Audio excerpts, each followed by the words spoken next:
Баршаңызға сәлем. Сіздермен бірге Айзада. Бүгін қолдан қант қосылған өте дәмді тоқаштарын дайындаймыз. Балалық шақтың дәмі, қамыры өте жұмсақ, дәмі тіл үйіретін тоқаштар.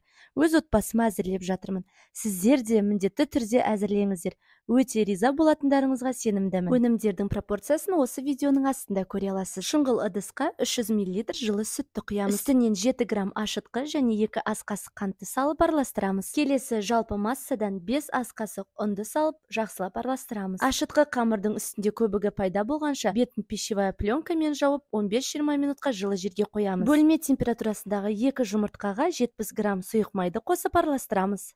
Міне біздің ашытқы қамырымыз дайын болды. Үстінде көбігі пайда болған. Жұмыртқа мен өсімдік майын құямыз. 1 шай қасық тұзды қосып араластырамыз.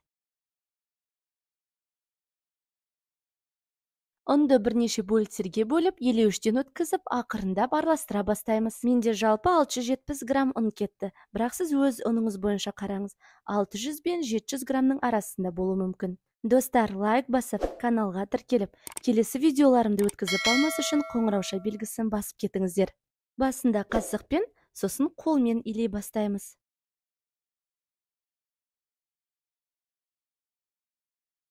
Үстелдің үстіне қойып, қолымызды кішкене майлап, 3-5 минутта жақсылап илейміз.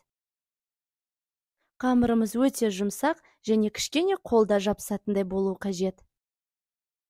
Шұңғыл ыдысымызды майлап, қамырды салып, 2 есе көтерілгенше жылы жерге 1 сағатқа жібереміз. Міне қамырымыз 2-3 есе көтерілген.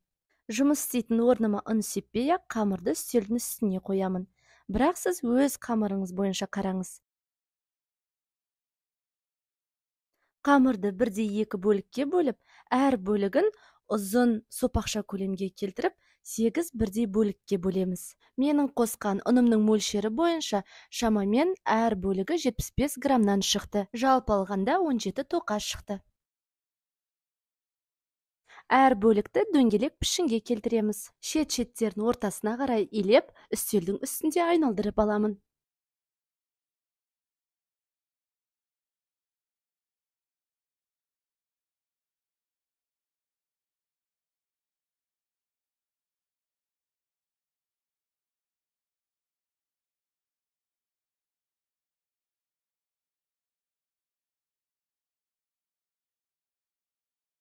Үстін пленкамен жауып, 10 минутқа қойып қоямыз. Қамырымыз кішкене көтерілгеннен кейін тік 4 бұрыш көлемге келтіріп илеп аламыз. Шет-шеттерін қолыңызбен түзулеп алсаңыз болады. 80 грамм ертілген сары майымызды ортасына жағып шығамыз. Шетін біріктіру үшін шет-шеттеріне сары майды жақпай қойсаңыз болады. 150 грамм қантқа 10 грамм ванильді қантын қосып араластырып, 1-1,5 шай қасық ортасына сеуіп шығамыз.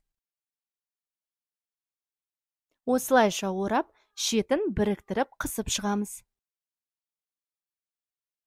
Видеода да 2 бөлігін біріктіріп, шет-шеттерін тағы қысып шығуымыз қажет. Шетін біріктірген жағынан емес, келесі жағынан пышақпен осылайша бөлеміз. Противенге қойып, шетін тағы өткір пышақпен кесуіміз қажет. Қалған қамырдың бәрін осылайша қайталап шығамыз.